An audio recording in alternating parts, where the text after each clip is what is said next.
Alo, bas gelendir.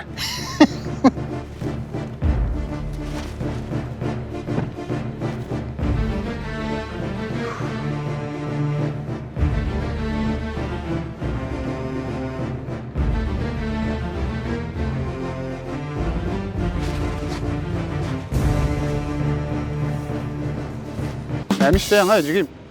Başka serial be. Davay götür. Yerde görsen bana şunu. Yürü.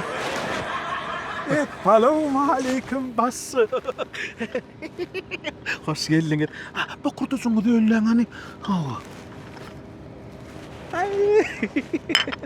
Ağır değil mi? Oy, heyemmer altın kumsun ağıram olmazsa getirmeyelim götüreyim. Nasıl bana derette.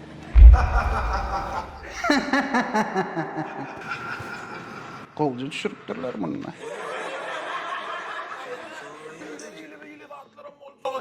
Murat! İlerik! Keyim sucağı şerine pauza ver. Hedir gelin. Baslıksan sesini de kurban. Çağırdın adam nasıl? Neyli yağdayla? Kömülöklüğün yağdayı ne? Kömülöklerim katı koy. İklanca gripleptir. Onum şu seyrettirdi bu diyor. Yani yankı teyadeli geçti. Bir kıyım kömülöğümü ömküsüymüştü. Bilen kusup hakkıyım. O odan kömülök tapınıp da.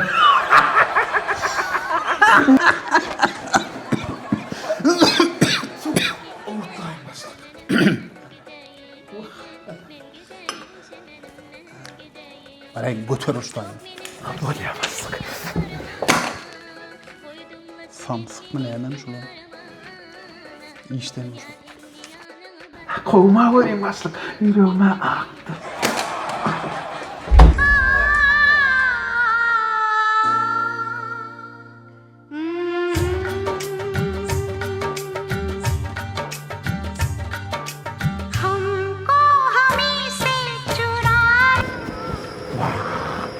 Birinden hep geldin o zanını da alarım böyle. Yanaymadı bak, yanaymadı. Sırsın işte.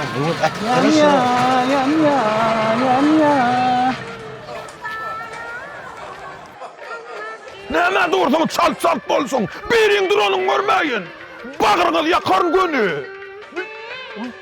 Ulan kınama. Hem kınama Lübov Markov ediyorsun. Dağlanan herin kırıyor. Ha bastık gördüm.